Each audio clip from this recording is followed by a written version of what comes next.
সুপ্রিয় শিক্ষার্থীবৃন্দ এবং শ্রদ্ধেয় ভিউয়ার্সগণ, আজকে আমরা উপস্থিত হয়েছি ট্যাক্সেশন ইন বাংলাদেশ এই কোর্সটি নিয়ে। ট্যাক্সেশন ইন বাংলাদেশের বিষয়ে এই লেকচারটি তৈরি করা হয়েছে BBA honours third year management স্টুডেন্টদের জন্য। আজকের মূল আলোচ্য বিষয় হলো ইনকাম ট্যাক্স রিটার্ন কিভাবে পূরণ করতে হয় সেই বিষয়গুলির উপর আলোচনা করব। তো আমরা জাতীয় রাজস্ব বোর্ডের যে ইনকাম ট্যাক্স রিটার্ন ফর্মটি আছে সেই ফর্মটির উপর ভিত্তি করে আজকে আমাদের আলোচনা অনুষ্ঠান চলবে। তো এই লেকচারটি তৈরি করেছি আমি Mohammad Shipon Miah, associate professor, department of management, Comilla Victoria government college. তাহলে শুরুতেই আমরা আসি ইনকাম ট্যাক্স রিটার্ন ফর্মটি কিভাবে পূরণ করতে হয় সেটা নিয়ে আমরা আলোচনা করি। তাহলে আমরা এখানে দেখতে পাচ্ছি আমাদের স্ক্রিনে যে এখানে ইনকাম ট্যাক্স রিটার্নের ফর্মগুলো দেখা যাচ্ছে। তা আমরা শুরুতেই চলে যাই।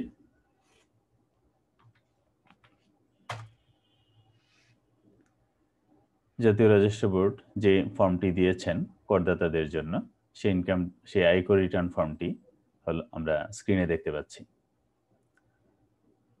তো এখানে দেখেন এই আয়কর রিটার্ন ফর্মটি ব্যক্তি করদাতার জন্য প্রস্তুত করা হয়েছে।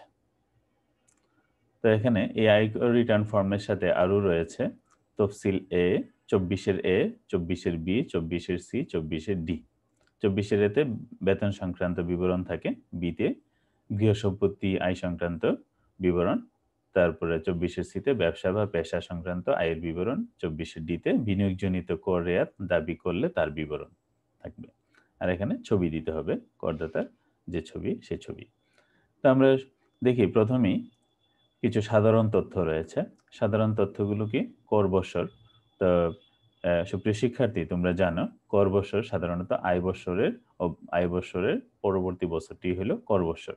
যেমন 2019-20 যাদের আয় বৎসর, তো তাদের 20-21 হবে কর বৎসর। তো এখানে কর বৎসরটি লিখতে হবে। চলতি বছরে আগামী নভেম্বরে যারা কর দিবেন তাদের কর বৎসর হলো 2020-21। তারপর রিটার্ন 82-র বিবি ধারায় দাখিল করিয়াছেন কিনা তা টিক দিবেন। তো এখানে হ্যাঁ অথবা না টিক দিতে হবে। করদাতার নাম এখানে লিখতে হবে, তারপরে করদাতার জেন্ডার বা লিঙ্গ এখানে লিখতে হবে, পুরুষ হলে দাগ, স্ত্রী হলে দাগ। 12 ডিজিটের টিন নাম্বারটি এখানে লিখতে হবে, পুরাতন টিন নাম্বার যদি থাকে সেটা এখানে লিখতে হবে। তারপরে করদাতার সার্কেল, করদাতা যে সার্কেলে কর দিয়ে থাকেন সেই সার্কেলের নাম্বার এখানে দিতে হবে। কর অঞ্চল, বাংলাদেশে অনেকগুলো কর অঞ্চল রয়েছে তোমরা জানো, এখানে কর অঞ্চলের নাম লিখতে হবে। যেমন কারো কর অঞ্চল যদি কুমিল্লা হয় তাহলে কর অঞ্চল কুমিল্লা লিখবে। আবাসিক মর্যাদা, করদাতা আবাসিক মর্যাদা কি? উনি কি নিবাসী করদাতা নাকি অনিবাসী করদাতা? তো আমরা নিবাসী এবং অনিবাসী কিভাবে নির্ণয় করা হয় সেটাও আমরা জানি। তোমরা পূর্ববর্তী আলোচনাতে এই বিষয়গুলো দেখে থাকবে। প্রযোজ্য গড় বা গড়সমূহে টিক দিন। করদাতা যদি গেজেটভুক্ত যোদ্ধা হতে মুক্তিযোদ্ধা হন তাহলে এখানে টিক দিতে হবে, প্রতিবন্ধী ব্যক্তি হলে এখানে টিক দিতে হবে, আর 65 বছর বা তদূর্ধ্ব বয়সের করদাতা হলে এখানে টিক দিবেন, আর প্রতিবন্ধী ব্যক্তির পিতামাতা বা আইনানুগ অভিভাবক হলে এখানে টিক দিবেন। তো এটার প্রয়োজনটা কি? এটার প্রয়োজন আমরা জানি যে করদাতার কর অব্যাহতিপ্রাপ্ত যে আয়সীমা, সে আয়সীমাটা পরিবর্তিত হয়ে যায় এই স্ট্যাটাসগুলোর উপরে। তারপরে জন্ম তারিখ, করদাতার জন্ম তারিখ এখানে লিখতে হবে, প্রথমে দিন, তারপরে মাস, তারপরে বৎসর লিখতে হবে এখানে। তারপরে আয় বৎসর, করদাতা যে বৎসরের জন্য কর দিতে চান সেই আয় বৎসর। যেমন 2020-21 সালে যদি কর দিতে চান তাহলে তার আয় বৎসর হবে 2019-2020। বেতনভোগীর ক্ষেত্রে বিনিয়োগকারীর নাম, অর্থাৎ করদাতা যদি বেতনভুক্ত হন, অর্থাৎ উনি যদি বেতন সংক্রান্ত আয় থাকে তাহলে তার নিয়োগকারীর নাম। যদি প্রাইভেট প্রতিষ্ঠান হয় তাহলে প্রাইভেট প্রতিষ্ঠানের নাম। তারপরে করদাতার স্ত্রী বা স্বামীর নাম, স্ত্রী বা স্বামীর টিন যদি থাকে তা নাম্বার লিখতে হবে এখানে, পিতার নাম, মাতার নাম, বর্তমান ঠিকানা, স্থায়ী ঠিকানা, যোগাযোগ, ইমেইল, জাতীয় পরিচয়পত্র নম্বর এবং ব্যবসা নিবন্ধন নম্বর এগুলো এখানে লিখতে হবে। তারপরে দ্বিতীয় পৃষ্ঠা হলো অংশ 2, আয় ও আয়করের বিবরণী। এখানে আয় এবং আয়করের বিবরণী থাকবে, আয়ের বিবরণী এবং আয়করের বিবরণী। তো এখানে শুরুতেই 3 নাম্বার লিখতে হবে, 12 ডিজিটের যে 3 নাম্বার আছে সেই 3 নাম্বার এখানে লিখতে হবে। তারপর প্রথমে বেতনাদি, অর্থাৎ বেতন খাতে তার যে আয় হয়েছে সে আয়ের পরিমাণ এখানে লিখবে এবং বিবরণটা দিবে 24-এর এতে, তফসিল 24-এর এতে বেতনাদি সংক্রান্ত যে বিবরণ আছে সেই বিবরণটা দাখিল করবেন। তারপর নিরাপত্তা জামানতের সুদ যদি থাকে সেটা এখানে দিবেন। তারপর গৃহ সম্পত্তি আয়, গৃহ সম্পত্তি সংক্রান্ত যে আয় আছে সেই আয়ের পরিমাণটা এখানে লিখবেন। তারপরে কৃষি সংক্রান্ত আয় থাকলে সেখানে এটা সেই আয়টা এখানে লিখবেন। ব্যবসা বা পেশার আয় এখানে মূলধনী লাভ, অন্যান্য উৎস হতে আয়, ফার্ম বা ব্যক্তি সঙ্গের আয়ের অংশ যদি থাকে সেটা এখানে। তারপরে অপ্রাপ্তবয়স্ক সন্তান, স্ত্রী বা স্বামীর আয় থাকলে সেটা এখানে লিখবে। তারপরে বিদেশ হতে যদি কোনো আয় থাকে সেটা এখানে। এই সর্বমোট আয়ের পরিমাণ হলো এখানে। এটা হলো মোট আয়, অর্থাৎ 24 থেকে 33 পর্যন্ত যতগুলো খাত আছে এই খাতগুলোর সমষ্টি হলো এখানে। এটা হলো করদাতার মোট আয়। এই মোট আয়ের কিন্তু ব্যাকআপ থাকবে।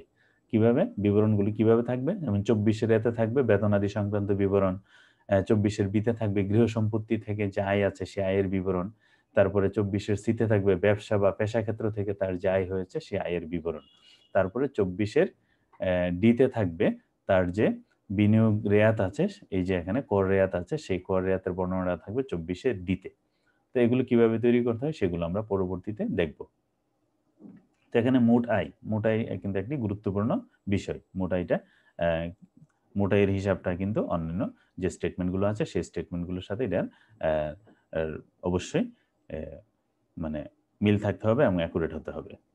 মোট কর পরিগণনা এবং পরিশোধের বিবরণী, এখানে ছিল প্রথম অংশটা ছিল মোট আয়ের বিবরণী, আর এই অংশটা হলো কর পরিগণনা এবং পরিশোধের বিবরণী, অর্থাৎ করদাতা যে করের হিসাবটা করেছেন এবং কিভাবে কর পরিশোধ করেছেন তার বিবরণীটা হলো দ্বিতীয় অংশটা। তাইলে কর পরিগণনা কিভাবে দেখো? মোট আয়ের উপর রেয়াত পূর্ব আরোপযোগ্য কর, অর্থাৎ করদাতার যেখানে মোট আয় হয়েছে সে আয়ের উপর করদাতার কর কত, এটা রেয়াত পূর্ব, কারণ এখানে রেয়াতটা হিসাব করা হচ্ছে না, রেয়াত পূর্ববর্তী করের পরিমাণ। যদি আমরা দেখি মনে করো করদাতার আয়ের পরিমাণ 8 লাখ টাকা, তাহলে 8 লাখ টাকা যদি হয় তাহলে সে যদি সাধারণ করদাতা হন তাহলে 3 লাখ টাকা পর্যন্ত তার করমুক্ত আয়ের সীমা। তারপরে পরবর্তী বিভিন্ন স্লেপে তার করের হিসাব করা হবে। তো এর আগের লেকচারে আমরা এই বিষয়গুলো আলোচনা করেছি। তো এখানে মোট করটা এখানে লিখতে হবে। তারপরে কর রেয়াত, করদাতা যে কর রেয়াত পেয়েছেন, তো কিভাবে কর রেয়াত হিসাব করতে হয় সেই বিষয়টাও আমরা দেখব আর উপরে এই লেকচারেই। তো রেয়াত পরবর্তী নিট কর দায় এখানে লিখতে হবে। কর রেয়াতটা মোট কর থেকে কর রেয়াত বাদ দিলে যেই কর থাকবে সেটা হলো নিট কর দায়, রেয়াত পরবর্তী নিট কর দায়। তারপর ন্যূনতম কর, করদাতার যদি ন্যূনতম কর প্রযোজ্য হয় তাহলে এখানে ন্যূনতম কর লিখবে। তো ন্যূনতম কর তোমরা জানো যে সিটি কর্পোরেশন এবং সিটি কর্পোরেশন বাইরের এলাকাতে এটা পার্থক্য হয়। যেমন ঢাকা উত্তর দক্ষিণ এবং চট্টগ্রাম সিটি কর্পোরেশন এলাকায় হলে 5,000 টাকা ন্যূনতম কর, আর অন্যান্য সিটি কর্পোরেশনে 4,000 টাকা, আর সিটি কর্পোরেশনের বাইরে হলে 3,000 টাকা কর দিতে হয়। নিট পরিসম্পদ বা সারচার্জ, করদাতা পরিসম্পদের উপরে বা তার নিট সম্পত্তির উপরে তার সারচার্জ প্রযোজ্য হলে সারচার্জও দিতে হয়। তাহলে সাধারণত 3 কোটি টাকার বেশি যদি সম্পত্তি থাকে তাহলে সাধারণত সারচার্জ প্রযোজ্য হয়ে থাকে। তাহলে সারচার্জ যদি থাকে তাহলে আমরা এখানে লিখব, আর না থাকলে এখানে লিখব না। তারপরে দেখো সুদ বা অধ্যাদেশ অধীন প্রদেয় অন্য কোনো পরিমাণ।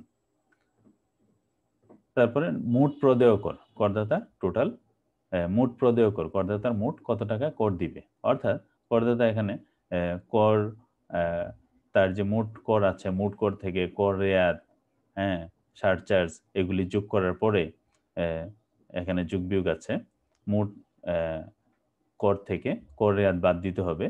তারপরে নিট কর দায় হবে, নিট কর দায়ের সাথে ন্যূনতম করের অবশ্য সম্পর্ক নেই, ন্যূনতম কর এটা দিতেই হয়। নিট পরিসম্পদ চার্জ এটা যোগ করতে হবে, তারপরে তার মোট প্রদেয় কর এখানে বেরোবে, মোট প্রদেয় কর। তারপর উৎস হতে কর্তৃত্ব কর, করদাতা আয় বছরে তার আয় অর্জনের সময় উৎসে যদি কোনো কর কর্তৃত্ব থাকে তাহলে সেই করের পরিমাণ এখানে লিখতে হবে এবং এটার সাথে তার প্রমাণও দাখিল করতে হবে। পরিশোধিত অগ্রিম কর, করদাতা যদি আগেই কোনো ট্যাক্স দিয়ে থাকেন তাহলে সেই ট্যাক্সের পরিমাণও এখানে লিখতে হবে এবং এটার প্রমাণও এখানে এই বিবরণীর সাথে দিতে হবে। তারপর প্রত্যর্পণযোগ্য যদি কর থাকে তাহলে সেটাও এখানে লিখতে হবে এবং যেই বছরের সেই বছরটা এখানে লিখতে হবে। এই রিটার্নের ভিত্তিতে পরিশোধিত কর। তাহলে এই রিটার্নের উপর ভিত্তি করে করদাতা যদি কর পরিশোধ করে থাকেন ব্যাংকে বা চালানের মাধ্যমে সেটাও এখানে লিখতে হবে। তাহলে এই সবগুলি যোগ করলে ৪৩, ৪২, ৪৩, ৪৪ এবং ৪৫ এই সবগুলি যোগ করে এখানে হবে মোট কর। তাহলে মোট কর ঘাটতি বা অতিরিক্ত পরিশোধিত কর, অর্থাৎ করদাতা যে কর দিয়েছেন এবং তার যে মোট প্রদেয় কর, এই দুইটার যদি কোনো পার্থক্য হয় তাহলে এখানে লিখতে হবে ঘাটতি বা অতিরিক্ত পরিশোধ হয়েছে কিনা। সাধারণত হয় না, হইলে যদি ঘাটতি থাকে তাহলে করদাতাকে আবার ওই ঘাটতিটা আবার জমা দিতে হবে। কর অব্যাহতিপ্রাপ্ত বা করমুক্ত আয়, করদাতার যদি করমুক্ত আয় থাকে তাহলে সেখানে এটা লিখতে হবে, করমুক্ত আয়ের পরিমাণটা এখানে লিখবে করদাতা। তৃতীয় অংশে তার পরিসম্পদের বা সম্পদের বিবরণী এখানে দাখিল করতে হবে। তো বিবরণীটি দাখিল করার আগে এই যে ফর্মটা আছে দেখো, এই ফর্মটার মধ্যে তাকে কিছু ইনফরমেশন দিতে হয়। এই ইনফরমেশনগুলো হলো, করদাতার যদি প্রতিবন্ধী ব্যক্তির পিতামাতা হন তাহলে এখানে তার স্ট্যাটাসটা কি এখানে টিক দিবেন। তারপরে পরিসম্পদ ব্যয় বিবরণী দাখিলের বাধ্যবাধকতা রয়েছে কিনা এটা এখানে টিক মার্ক দিবেন। তারপর রিটার্নের সহিত যে সকল তফসিল সংযুক্ত করা হয়েছে সেগুলো, যেমন তফসিল এ, বি, সি, ডি এগুলি সাধারণত দিতে হয়, তো এগুলো দিয়েছেন কিনা টিক দিবেন। তারপরে রিটার্নের সহিত যে সকল বিবরণী সংযুক্ত করা হয়েছে, যেমন আইটি 10-এর বি বা 10-এর বিবি এগুলো দিয়েছেন কিনা এগুলো টিক দিতে হবে। তারপরে এখানে স্বাক্ষর করবে। তারপরে দেখো এখানে এটা অফিস ব্যবহার করবে এবং কর দপ্তরের এন্ট্রি নং, এই করদাতা ইনকাম ট্যাক্স রিটার্নটি দাখিল করার পর কর অফিস থেকে তাকে একটি নম্বর দিবে, অর্থাৎ উনি যে রিটার্নটা সাবমিট করেছেন সেটা রিসিভ সংক্রান্ত দপ্তরে রিসিভ সংক্রান্ত যে এন্ট্রি, সেই এন্ট্রির একটা নাম্বার আছে, সেই নাম্বারটা এখানে লিখে দিবেন। আয়কর রিটার্ন প্রাপ্তি স্বীকারপত্র, কর অফিস থেকে আয়কর দাতাকে একটি রিটার্ন প্রাপ্তি স্বীকারপত্র দিবে, এইটা হলো সেই প্রাপ্তি স্বীকারপত্র। এই প্রাপ্তি স্বীকারপত্রের মধ্যে এই ইনফরমেশনগুলো থাকে, কর বৎসর, তারপরে এই যে দেখো হ্যাঁ অথবা না, 82 বিবি ধারায় দাখিল করা হয়েছে কিনা হ্যাঁ না, করদাতার নাম, টিআইএন নাম্বার, সার্কেল, কর অঞ্চল, প্রদর্শিত মোট আয়, তারপরে প্রদেয় কর, করদাতার প্রদেয় কর কত, পরিশোধিত সমন্বয়কৃত করের পরিমাণ, তারপরে প্রদর্শিত নিট পরিসম্পদের পরিমাণটা এখানে থাকবে, পরিশোধিত নিট পরিসম্পদের সারচার্জের পরিমাণ, সারচার্জ যদি থাকলে সেই সারচার্জের পরিমাণ, এগুলো দিতে হবে। তারপর রিটার্ন দাখিলের তারিখ, কর দপ্তরের এন্ট্রি নাম, তারপরে রিটার্ন গ্রহণকারী কর্মকর্তা স্বাক্ষর ও সিল, অর্থাৎ যেই কর্মকর্তা এই রিটার্নটা গ্রহণ করেছেন তার স্বাক্ষর এবং সিল থাকবে, এবং স্বাক্ষরের তারিখ, কর দপ্তরে যোগাযোগের নম্বর, এগুলি থাকবে। তারপরে আমরা এটা ইংরেজিতে ফর্ম, কোনো করদাতা যদি ইংরেজিতে ফর্মটি পূরণ করতে চায় তাহলে ইংরেজিতেও পূরণ করতে পারবেন, সেই সুবিধাটাও আছে। তারপর হলো পরিসম্পদ দায় ও ব্যয় বিবরণী, করদাতাকে অবশ্যই এটা পূরণ করতে হবে। পরিসম্পদ দায়, এখানে সম্পদের বিবরণী থাকবে, দায়ের বিবরণী থাকবে এবং ব্যয় বিবরণী থাকবে। তিনটা বিবরণ এখানে আছে। একটা হলো পরিসম্পদ মানে সম্পদের বর্ণনা, তারপরে দায়, করদাতার যদি যে সকল দায় থাকে বা লায়াবিলিটিস থাকে সেই লায়াবিলিটিসের বর্ণনা, এবং ব্যয়, করদাতা যে ব্যয় করেছেন সেই ব্যয়ের বিবরণ এখানে থাকে। এটা হলো 10-এর বি, আইটি 10-এর বি, এই ফর্মটার নাম। তাহলে এখানে দেখো যথারীতি আগের মতোই কর বৎসর, পরিসম্পদ এবং দায় বিবরণী যে তারিখের জন্য প্রযোজ্য সে তারিখ এখানে লিখবেন, তারপরে করদাতার নাম, টিন নাম্বার। তারপরে ব্যবসা, করদাতা যদি ব্যবসা থাকে ব্যবসার পুঁজি এখানে লিখবেন, পুঁজি কত টাকা ছিল, ব্যবসার পুঁজি 5-এর ক এবং খ, 5-এর খ ব্যতীত পরিচালক হিসেবে লিমিটেড কোম্পানিতে শেয়ার বিনিয়োগ যদি থাকে তাহলে উনি সেটা লিখবেন। অকৃষি সম্পত্তি যদি থাকে সেটা লিখবেন, অকৃষি সম্পত্তিতে অগ্রিম প্রদান বা বিনিয়োগ করে থাকলে সেটা লিখবেন। তারপর কৃষি সম্পত্তি, করদাতার কৃষি সম্পত্তিতে যদি কোনো ধরনের বিনিয়োগ থাকে সেটা উনি এখানে লিখবেন। আর্থিক সম্পদ সমূহের মোট মূল্য, অর্থাৎ 8-এর ক, খ, গ, ঘ, উম এগুলো যোগফল, এই যে 8-এর ক, খ, গ, ঘ, উম আছে, এটা এই তিনটার যোগফল। শেয়ার, করদাতা যদি শেয়ার ও ডিবেঞ্চারে বিনিয়োগ করে থাকে এটা এখানে লিখবেন। সঞ্চয়পত্র, বন্ড এবং অন্যান্য সরকারি সিকিউরিটিস যে বিনিয়োগ করে থাকলে এটা লিখবে। স্থায়ী আমানত, মেয়াদি আমানত, ডিপোজিট পেনশন স্কিম বা টিপিএসএ জমা দিলে এখানে ঋণ প্রদান, যাকে ঋণ প্রদান করেছেন তার নাম এবং টিন নাম্বার এখানে লিখবেন। অন্যান্য আর্থিক সম্পদ যদি থাকে সেটা এখানে লিখবেন। অর্থাৎ আর্থিক সম্পদ সমূহের মূল্য।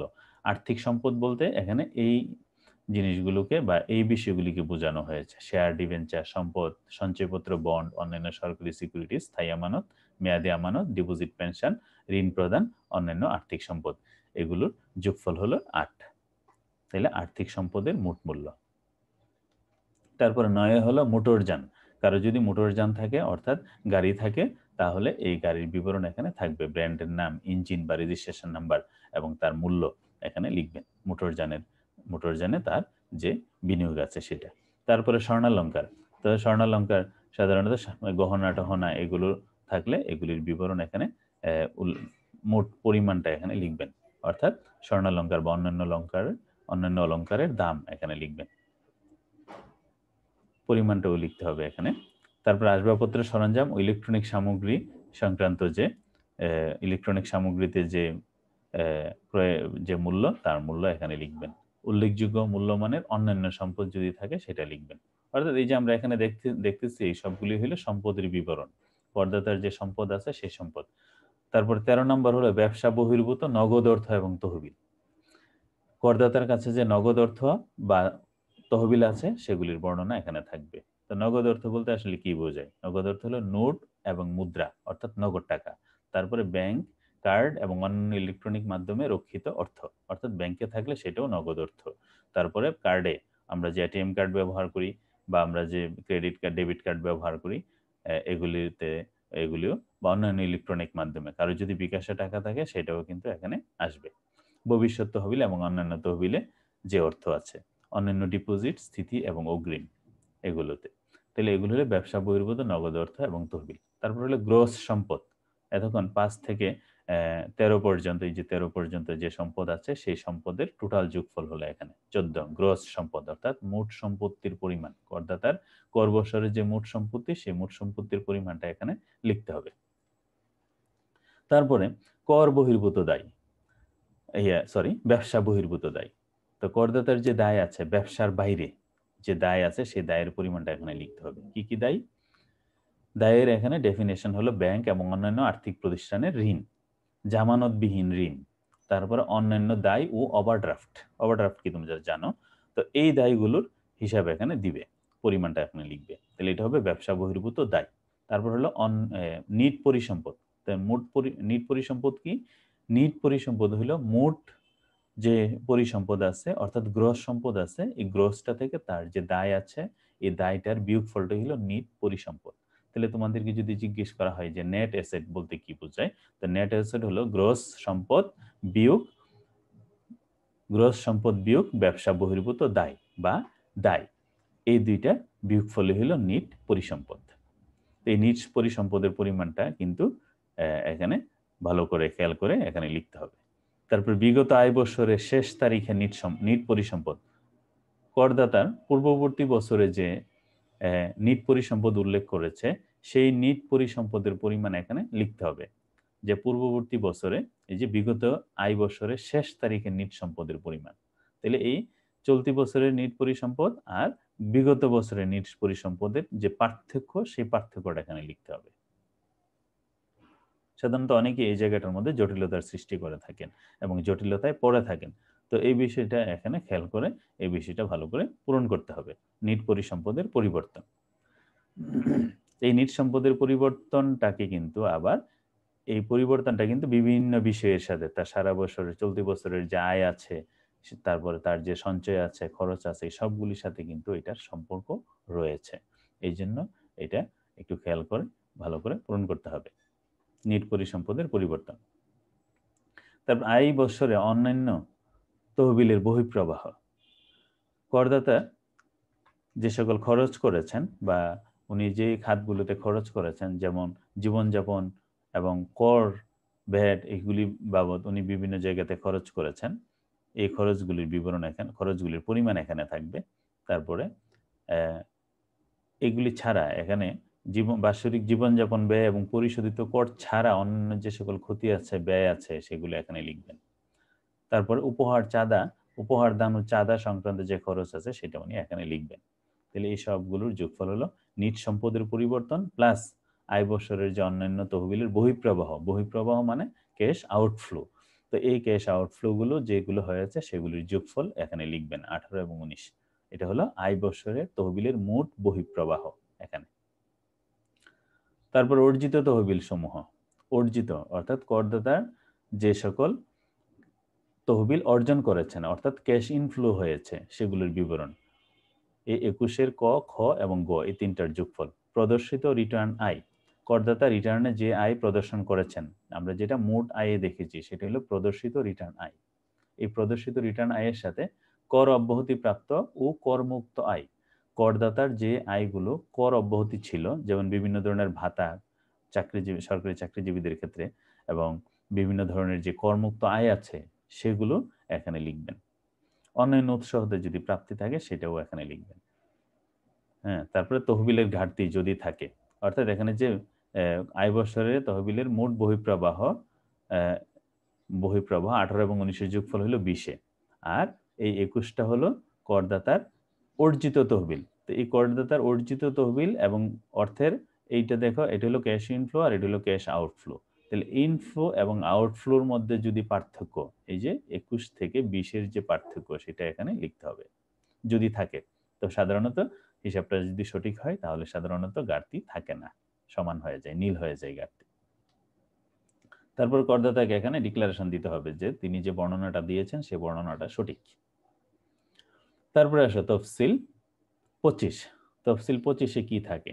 তফসিল 25-এ করদাতা তার বিভিন্ন যে সকল সম্পদ আছে সেই সকল সম্পদের সেই সম্পদের বর্ণনা থাকে। যেমন পরিচালক হিসেবে লিমিটেড কোম্পানিতে যদি করদাতার বিনিয়োগ থাকে তাহলে উনি সেটা এখানে লিখবেন, শেয়ারের সংখ্যা বা মূল্য সংখ্যা। তারপরে অকৃষি সম্পত্তিতে বা অকৃষি সম্পত্তির ব্যয় সহ ক্রয় মূল্য, উনি যদি অকৃষি সম্পত্তি কিনে থাকেন তার এখানে লিখতে হবে আয় বছরের শুরুতে মূল্য, আয় বছরের সংযোজন বা বিয়োজন, আয় বছরের শেষ তারিখে মূল্য, এটা এখানে লিখতে হবে। তারপরে কৃষি সম্পত্তির ব্যয় সহ ক্রয় মূল্য, এটা হলো অকৃষি সম্পত্তি আর এটা হলো কৃষি সম্পত্তি। কৃষি সম্পত্তির একইভাবে বছরের শুরুতে কত, সারা বছরে কি সংযোজন হয়েছে, বিয়োজন হয়েছে, আর আয় বছরের শেষ তারিখে যে মূল্যটা ছিল সেটা। তারপরে উনি এখানে স্বাক্ষর করবেন। এটা ইংরেজিতে, কেউ যদি ইংরেজিতে পূরণ করতে চায় সেটা ইংরেজিতে পূরণ করতে পারবেন। এরপরে আসা জীবনযাপন সংশ্লিষ্ট ব্যয়ের বিবরণী। তো জীবনযাপন সংশ্লিষ্ট করদাতা তার যে জীবনযাপন ক্ষেত্রে সারা বছরের যে লাইফস্টাইল ছিল তার, সেই লাইফস্টাইল মেনটেন করার জন্য বা তার জীবন ধারণের জন্য উনি যে ব্যয়গুলি করেছেন সেই ব্যয়গুলোর একটা বিবরণী হলো এটা। এটা হলো জীবনযাপন সংশ্লিষ্ট ব্যয়ের বিবরণী। এটা হলো 10-এর বিবি। এর আগে আমরা দেখেছি 10-এর বি, এটা হলো 10 বিবি। এখানে কি কি বিবরণ থাকে দেখো। খাদ্য, বস্ত্র, অন্যান্য নিত্য প্রয়োজনীয় ব্যয়, আবাসন সংক্রান্ত ব্যয়, অর্থাৎ করদাতা যে আবাসন ব্যবহার করেছেন, বাড়ি ব্যবহার করেছেন তার ভাড়া ব্যয়। তারপর মোটরযান পরিবহন সংক্রান্ত ব্যয়, ড্রাইভারের বেতন, জ্বালানি রক্ষণাবেক্ষণ, অন্যান্য পরিবহন, গৃহস্থালী ইউটিলিটি সংক্রান্ত ব্যয়, বিদ্যুৎ বিল। গৃহস্থালী ইউটিলিটি বলতে কি বোঝায়? গৃহস্থালী ইউটিলিটি বলতে বোঝায় বিদ্যুৎ বিল, গ্যাস, পানি, পয়ঃনিষ্কাশন, দৈনন্দিন বজ্র অপসারণ, telephone, internet, television channel, subscription, গৃহস্থালী সহায়ক কর্মী, অন্যান্য ব্যয়। এগুলি হলো গৃহস্থালী ইউটিলিটি সংক্রান্ত ব্যয়। তারপরে হলো সন্তানদের শিক্ষা ব্যয়। তারপরে বিশেষ ব্যয়। বিশেষ ব্যয় কি? বিশেষ ব্যয় হলো উৎসব, পার্টি, ইভেন্ট, দেশ বিদেশে ভ্রমণ, অবকাশ, মানবিক সহায়তা, অন্যান্য বিশেষ ব্যয়। এগুলির বাইরে যদি ব্যয় থাকে সেটা হলো অন্যান্য ব্যয়। তো এই সবগুলো ব্যয়ের যোগফল এখানে যে আমরা দেখতে পাচ্ছি 5 থেকে 11 পর্যন্ত, এই যে 5 খাদ্য, বস্ত্র, বাসস্থান থেকে শুরু করে 11 পর্যন্ত অন্যান্য ব্যয় পর্যন্ত, এই সবগুলো ক্ষেত্রে করদাতা সারা বছরের যে ব্যয় হয়েছে সেই ব্যয়ের পরিমাণ এখানে লিখতে হবে। প্রদত্ত আয়কর, করদাতা সারা বছরে বিভিন্ন জায়গায় যে কর প্রদান করেছেন তারই বিভিন্ন ব্যয়গুলো করতে গিয়ে বা জীবনযাপন করতে গিয়ে করদাতা সারা বছর যে ব্যয় করেছেন সেই ব্যয়ের পরিমাণ এখানে লিখতে হবে। জীবনযাপন সংশ্লিষ্ট ব্যয়, আর এগুলো হলো কর সংক্রান্ত ব্যয়। কি কি কর? আয়কর, চার্জ ইত্যাদি। উৎসে কর্তৃত বা সংগৃহীত কর, পরিশোধিত আয়কর, সারচার্জ, অন্যান্য পরিমাণ, এই দুইটা।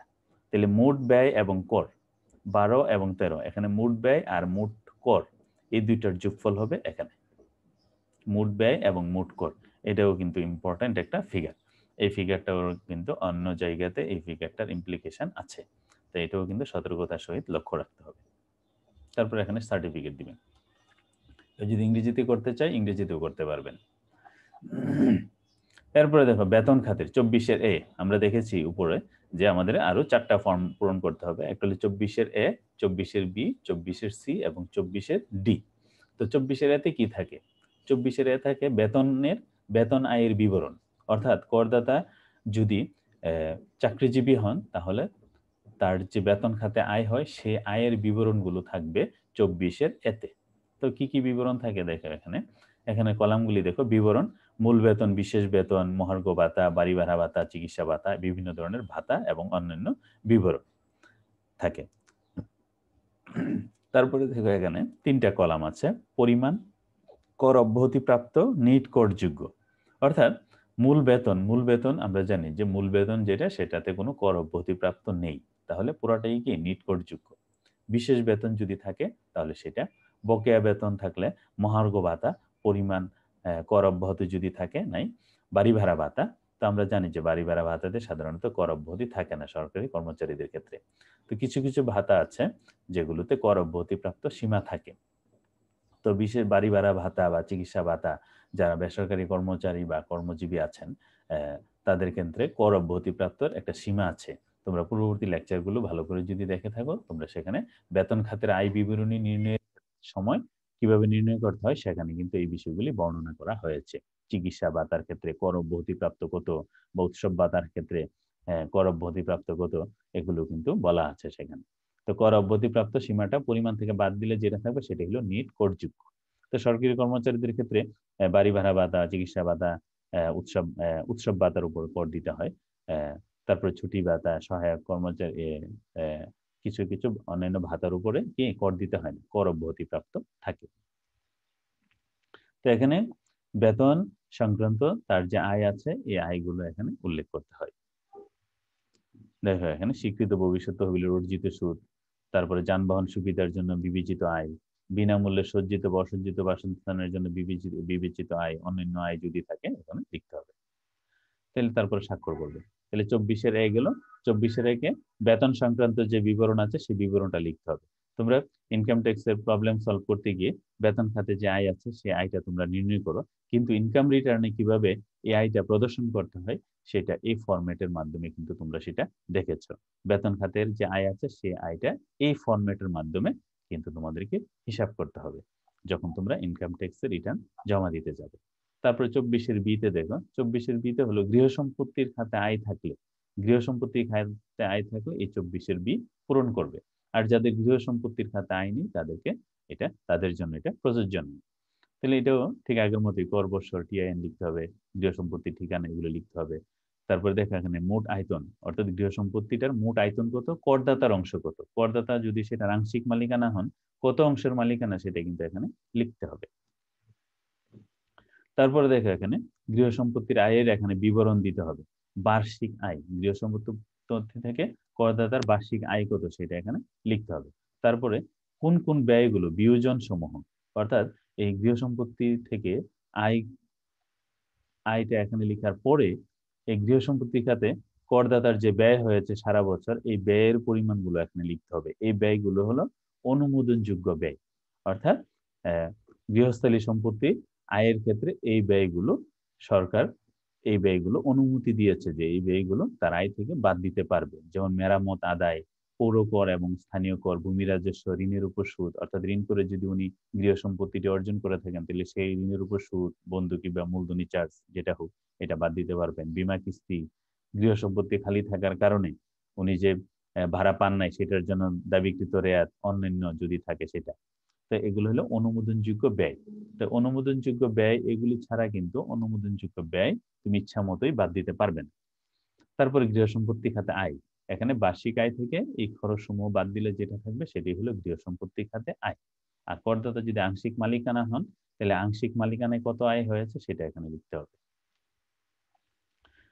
যদি একাধিক গৃহ সম্পত্তি থাকে তাহলে প্রত্যেকটা গৃহ সম্পত্তির জন্য এরকম আলাদা আলাদা ছক তৈরি করতে হবে। কেউ ইংরেজিতে দিতে চাইলে ইংরেজিতেও পূরণ করতে পারবে। তারপর হলো 24-এর সি। 24-এর সিতে কি আছে দেখো, ব্যবসা বা পেশার আয়ের বিবরণ।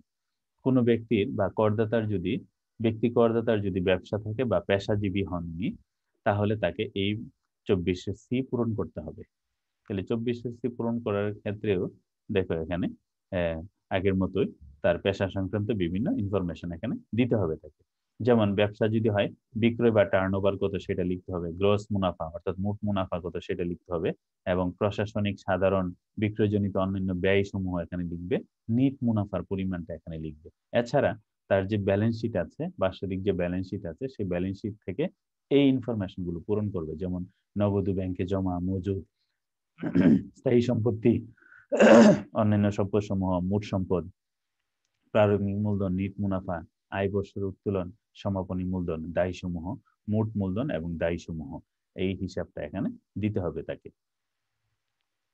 24-এর সি ইংরেজিতে যদি কেউ পূরণ করতে চান তাহলে ইংরেজিতেও পূরণ করতে পারবে। এবার আসে 24-এর ডি। 24-এর ডিতে থাকে কর রেয়াত, অর্থাৎ করদাতারা যে কর রেয়াত দাবি করেন সেই কর রেয়াতের বিবরণটা এখানে দিতে হবে। তোমরা বিনিয়োগের উপর যে কর রেয়াত তোমরা হিসাব করেছ, পূর্ববর্তী লেকচারে আমরা কর রেয়াত কিভাবে হিসাব করতে হয় সেটারও আমরা বর্ণনা করেছি। তো ইনকাম ট্যাক্স রিটার্নে কিভাবে এই ইনফরমেশন গুলো দিতে হয় সেটাই মূলত আমরা এখানে দেখাচ্ছি। তো কর রেয়াতের বিবরণ কিভাবে দিতে হয় দেখো, যে রেয়াতযোগ্য বিনিয়োগ, চাঁদা বা ইত্যাদির বিবরণ। এখন হলো রেয়াতযোগ্য বিনিয়োগ, তুমি যে কোনো জায়গাতে বিনিয়োগ করলেই কিন্তু রেয়াত পাবা না।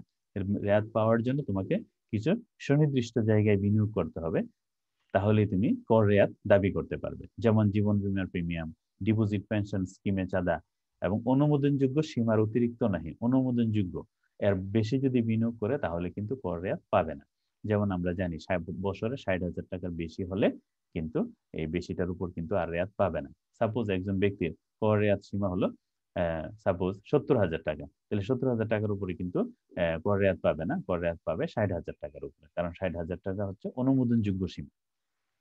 তারপরে অনুমোদিত সেভিংস সার্টিফিকেট যদি কিনে থাকে, তারপরে অনুমোদিত ডিবেঞ্চার, স্টক বা শেয়ারে বিনিয়োগ, ভবিষ্যৎ তহবিল 1925 অনুযায়ী ভবিষ্যৎ তহবিলে চাঁদা প্রদান করলে সেটা স্বীকৃত ভবিষ্যৎ তহবিলে স্বীয় এবং নিয়োগকর্তার প্রদত্ত চাঁদা এখানে, সুপার অ্যানুয়েশন ফান্ডে প্রদত্ত চাঁদা এখানে, কল্যাণ তহবিলে প্রদত্ত চাঁদা বা গোষ্ঠী বীমা স্কিমে প্রদত্ত চাঁদা এখানে, জাকাত তহবিলে যদি দান করে সেটা, এবং অন্যান্য যদি থাকে, মোট অনুমোদনযোগ্য বিনিয়োগ।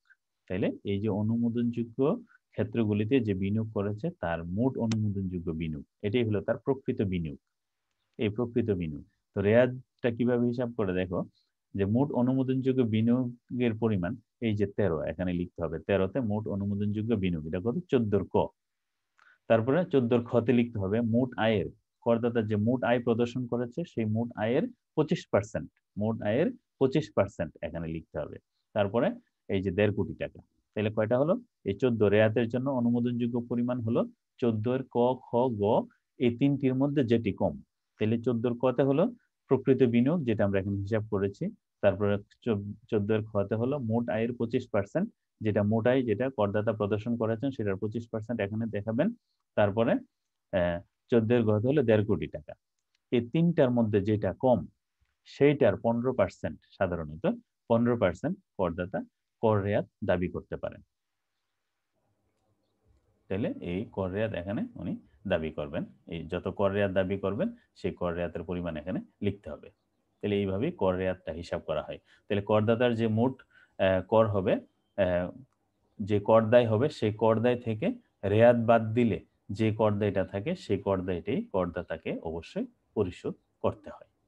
তাহলে এই লেকচারের মাধ্যমে আমরা কি কি বিষয় দেখলাম, আমরা একজন ব্যক্তি করদাতার যে ফর্মটা পূরণ করতে হয়, ইনকাম ট্যাক্স রিটার্ন যে ফর্ম আছে সেই ফর্মটা কিভাবে পূরণ করতে হয়, সেই ফর্মটা পূরণ করার জন্য যে বিভিন্ন বিষয়গুলো আছে, কনসেপ্টগুলো আছে, সেগুলো আমরা সংক্ষেপে আজকে আমরা আলোচনা করলাম। তো আপনারা যারা ধৈর্য ধরে এই আলোচনাটি শুনেছেন, আশা করি এই আলোচনাটা ইনকাম ট্যাক্স রিটার্ন ফর্মটি পূরণের ক্ষেত্রে আপনাদের জন্য সহায়ক হবে। ধৈর্য ধরে এই লেকচারটি শোনার জন্য সবাইকে অসংখ্য ধন্যবাদ। ভালো থাকবেন সবাই।